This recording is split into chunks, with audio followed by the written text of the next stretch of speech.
Welcome to serve it like Shani. ഇന്നൊരു snack ആയാലോ? Sausage നമ്മൾ പൊതുവെ കറി വെക്കാറുണ്ട്, പൊരിക്കാറുണ്ട്. സോസേജ് കൊണ്ടൊരു സ്നാക്ക് ഉണ്ടാക്കിയിട്ടുണ്ടോ? അപ്പോൾ ഇന്നൊരു സ്നാക്ക് ആക്കി നോക്കാം. വളരെ ടേസ്റ്റിയാണ്. ഒരു സിഗ്സാഗ് പോലെ. ആദ്യത്തെ ഒരു ബൈറ്റ് നമുക്ക് ചിലപ്പോൾ ഒരു ക്രഞ്ചിനെസ്സും, പിന്നത്തെ ഒരു ബൈറ്റ് സോഫ്റ്റ്നെസ്സും, അങ്ങനെ മിക്സാക്കി ഇട്ടുള്ള ഒരു ട്വിസ്റ്റ്. ഇത് പിള്ളേർക്കൊക്കെ വളരെ ഇഷ്ടമാവുന്ന ഒരു സ്നാക്കാണ്. പ്രത്യേകിച്ച് സോസിലൊക്കെ മുക്കി കഴിക്കാൻ വളരെ ടേസ്റ്റി ആയിട്ടുള്ള ഒരു സ്നാക്കാണ്. അപ്പോൾ നമുക്ക് നേരെ റെസിപ്പിയിലേക്ക് പോയാലോ? അപ്പോൾ അതിന് വേണ്ടിയിട്ട് ഞാനിവിടെ 250 ml കപ്പിൽ ഒരു കപ്പ് മൈദയാണ് എടുത്തിട്ടുള്ളത്. മിഡിലൊരു കുഴി ഉണ്ടാക്കിയിട്ട് അതിലേക്ക് ആവശ്യത്തിന് ഉപ്പും, അതുപോലെ തന്നെ ഒരു ടേബിൾ സ്പൂൺ സൺഫ്ലവർ ഓയിലോ, അതുപോലെ തന്നെ കുക്കിംഗ് ഓയിലോ, ഇനി വേണമെങ്കിൽ ഗീയോ എന്ത് വേണമെങ്കിലും യൂസ് ചെയ്യാം. അതിനുശേഷം ആവശ്യത്തിന് വെള്ളവും ചേർത്തിട്ട് ഒന്ന് മിക്സ് ചെയ്തെടുക്കുക. ഒന്ന് മിക്സാക്കി എടുത്തതിന് ശേഷം നന്നായിട്ട് കൈകൊണ്ട് കുഴച്ചെടുക്കുക. നമ്മൾ ചപ്പാത്തിക്കും പൂരിക്കൊക്കെ കുഴക്കുന്ന പോലെ നന്നായിട്ടൊന്ന് കുഴച്ചെടുക്കുക. നല്ല സോഫ്റ്റ്നെസ് കിട്ടാൻ വേണ്ടിയിട്ട് കൈവെള്ളയിൽ ഉള്ളിൽ വെച്ചിട്ട് നന്നായിട്ട് ഒന്നും കൂടെ അമർത്തി പ്രസ്സാക്കിയിട്ട് ഒന്നും കൂടെ നമുക്ക് കുഴച്ചെടുത്ത് നല്ല സോഫ്റ്റ് മാവാക്കി മാറ്റണം. അതിനുശേഷം അത് കുറച്ച് നേരം റെസ്റ്റ് ചെയ്യാൻ വെക്കാം. ഇനി നമുക്ക് സോസേജിലേക്ക് പോവാം. കഴുകി വൃത്തിയാക്കിയ സോസേജ് ഒരു പാക്കറ്റാണ് എടുത്തിട്ടുള്ളത് ഇവിടെ ഞാൻ. അപ്പോൾ അതിനുശേഷം നമ്മൾ സ്ക്യൂവേഴ്സ് ഇല്ലേ, നമ്മൾ ബാർബിക്യൂ അതുപോലെ കബാബൊക്കെ ചൂടാൻ വേണ്ടിയിട്ട് യൂസ് ചെയ്യുന്ന കോല്, അത് കുറച്ച് നേരം വെള്ളത്തിലിട്ട് വെക്കണം. വെള്ളത്തിലിട്ട് വെക്കുന്നത് എന്തിനാണെന്ന് വെച്ചാൽ ഈ കോല് പൊട്ടിപ്പോവാണ്ടിരിക്കാൻ വേണ്ടിയിട്ടാണ് വെള്ളത്തിലിട്ട് വെക്കുന്നത്. അതിനുശേഷം നമ്മൾ ഒരു സോസേജ് എടുത്തിട്ട് അതിൻ്റെ സെൻറ്ററിൽ കൂടെ ഈ സ്ക്യൂവേഴ്സ് കടത്തിവിടുക. എന്നിട്ട് കടത്തി വിട്ടതിന് ശേഷം നമ്മളൊരു കത്തി ഉപയോഗിച്ചിട്ട് ഒന്നിങ്ങനെ സിഗ്സാഗ് പോലെ വെട്ടിക്കൊടുക്കണം. കറക്റ്റ് സിഗ്സാഗ് പോലെ തന്നെ ആ കത്തി അങ്ങനെ ഇതിൽ വീഡിയോയിൽ കാണുന്ന പോലെ തന്നെ നമുക്ക് സിഗ്സാഗ് ആക്കി കണ്ട് കത്തി അങ്ങനെ കൊണ്ടുപോയിട്ട് ലാസ്റ്റ് എൻഡിങ് വരെ നമ്മൾ അങ്ങനെ സെയിം കണ്ടിന്യൂസ് ആയിട്ട് അങ്ങനെ തന്നെ ചെയ്തുകൊണ്ട് ജസ്റ്റ് ഒന്ന് വലിച്ചു കൊടുക്കുക ഈ സോസേജ്. അപ്പോൾ കണ്ടില്ലേ, കറക്റ്റായിട്ട് ഒരു സ്പൈറൽ പോലെ നമുക്ക് സോസേജ് കിട്ടും.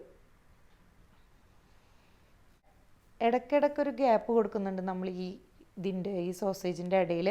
അപ്പോൾ അതെന്തിനാന്ന് വെച്ചാൽ നമ്മൾ മൈദയുടെ ഫില്ലിങ് അതിൻ്റെ ഉള്ളിൽ സ്റ്റഫ് ചെയ്യാൻ വേണ്ടിയിട്ടാണ്.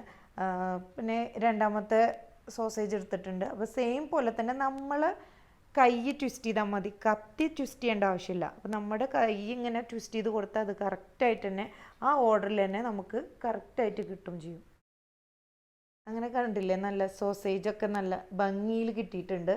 ഇനി നമുക്ക് ഈ സോസേജിലൊക്കെ ഒന്ന് മസാല കോട്ട് ചെയ്തെടുക്കണം. അതിന് വേണ്ടിയിട്ട് മസാല പ്രിപ്പയർ ചെയ്യാം. മസാല പ്രിപ്പയർ ചെയ്യാൻ വേണ്ടിയിട്ട് 1 ടീസ്പൂൺ ഇഞ്ചി വെളുത്തുള്ളി പേസ്റ്റ്, പിന്നെ ഞാനിവിടെ കാശ്മീരി ചില്ലി പൗഡറാണ് യൂസ് ചെയ്തിട്ടുള്ളത്. 1-1.5 ടേബിൾ സ്പൂൺ വരെ നമുക്ക് കാശ്മീരി ചില്ലി പൗഡർ യൂസ് ചെയ്യാം.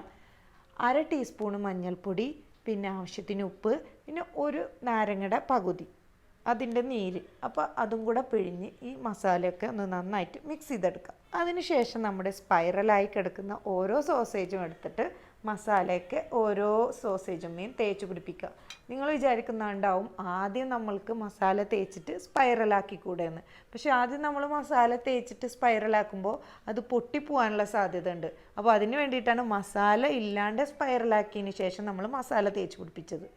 അങ്ങനെ എല്ലാ സോസേജും നന്നായിട്ട് മസാലയൊക്കെ തേച്ച് കുറച്ച് നേരം മാരിനേഷൻ ചെയ്ത് വെക്കാം.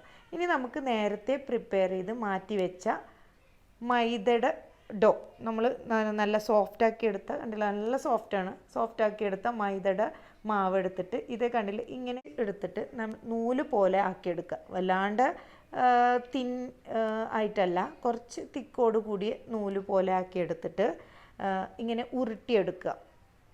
നന്നായിട്ടൊന്ന് ഉരുട്ടിയെടുക്കണം. എന്നിട്ട് വലിച്ച് നീട്ടിയിട്ട് ഇത് കുറച്ചും കൂടെ നീളത്തിൽ, കാരണം നമുക്ക് ഇത്രയും ട്വിസ്റ്റ് ചെയ്യാനുള്ളത് കൊണ്ട് ഇതൊന്ന് വലിച്ച് നീട്ടി കുറച്ച് നീളത്തിൽ കൊണ്ടുവരണം ഈ മാവ്.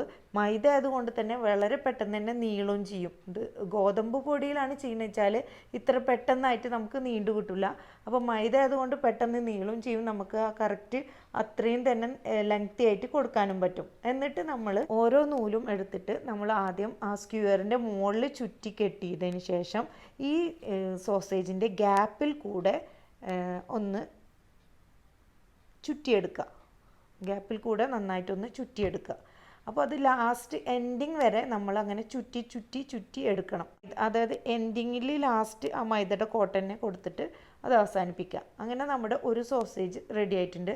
ഇതുപോലെ തന്നെ മറ്റുള്ള സോസേജും നമുക്ക് ചെയ്തെടുക്കാം. വലിയ പണിയൊന്നുമില്ല, കാരണം നമുക്ക് ആദ്യത്തെ ആ ഒരു ചുറ്റൽ ആ സ്ക്യൂവറുമേ ചുറ്റിയാൽ ബാക്കിയുള്ളതൊക്കെ വളരെ പെട്ടെന്ന് തന്നെ ഈസി ആയിട്ട് ചുറ്റാവുന്നതാണ്. അങ്ങനെ ബാക്കിയുള്ള സോസേജും ഇതേ രൂപത്തിൽ ചെയ്തെടുക്കാം. അതിനുശേഷം വലിയൊരു കുഴിയുള്ള പാൻ എടുത്തിട്ട് അടുപ്പത്ത് വെച്ചിട്ട് നമുക്ക് ഓയിൽ ഒഴിച്ചു കൊടുക്കാം. സൺഫ്ലവർ ഓയിലായാലും കുഴപ്പമില്ല, അതുപോലെ തന്നെ വെജിറ്റബിൾ ഓയിലായാലും കുഴപ്പമില്ല. നമ്മളിത് ഡീപ്പ് ഫ്രൈ ചെയ്തെടുക്കാനാണ് ഉദ്ദേശിക്കുന്നത്. അപ്പോൾ അതിനനുസരിച്ചിട്ട് തന്നെ ഓയിൽ അത്യാവശ്യത്തിന് ഒഴിച്ചു കൊടുക്കണം. അങ്ങനെ എണ്ണ നന്നായി ചൂടായതിന് ശേഷം നമ്മൾ ഓരോ സോസേജും ഇട്ട് കൊടുക്കുക. ഇത് വളരെ പെട്ടെന്ന് തന്നെ ആവും. സോസേജ് പൊരിച്ചെടുക്കാൻ നമുക്കറിയാം, വളരെ പെട്ടെന്ന് തന്നെ ആവുന്നൊരു ഡിഷാണ് സോസേജ്. അങ്ങനെ ഒരു സൈഡൊക്കെ റെഡി ആയിട്ടുണ്ട്. അപ്പോൾ നമുക്ക് തിരിച്ചിട്ട് കൊടുക്കാം. നമുക്ക് പ്രത്യേകിച്ച് ഇത് തിരിച്ചിട്ട് കൊടുക്കണമെങ്കിൽ ഒരു സ്പാച്ചുലയുടെ ആവശ്യമില്ല. ശരിക്കും പറയുകയാണെങ്കിൽ നമുക്ക് ആ ഒരു സ്ക്യൂവറിൻ്റെ ആ ഒരു തലപ്പ് പിടിച്ചിട്ട് തന്നെ തിരിച്ചിടാവുന്നതാണ്. അങ്ങനെ രണ്ട് സൈഡുമായിട്ട് നല്ല അടിപൊളി സ്പൈറലായിട്ട് തന്നെ വന്നിട്ടുണ്ട് സ്പൈറൽ സോസേജ്. എന്താണ്, ഞാൻ നേരത്തെ പറഞ്ഞിരുന്നു ഓരോ ബൈറ്റിനും ഓരോ ടേസ്റ്റാണെന്ന്.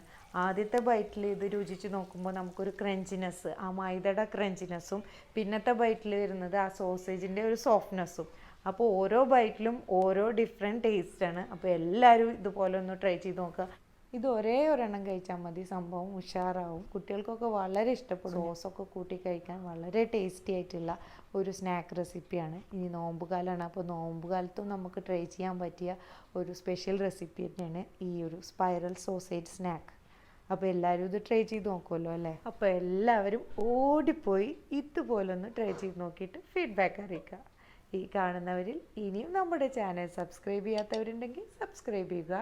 അതിനടുത്തുള്ള കുഞ്ഞു ബെല്ലൈക്കൺ കൂടി ക്ലിക്ക് ചെയ്യുകയാണെങ്കിൽ ഞാനിവിടെ പുതിയ പുതിയ റെസിപ്പീസൊക്കെ അപ്ലോഡ് ചെയ്യുമ്പോൾ നിങ്ങളിലേക്ക് വളരെ പെട്ടെന്ന് തന്നെ എത്തുന്നതാണ്.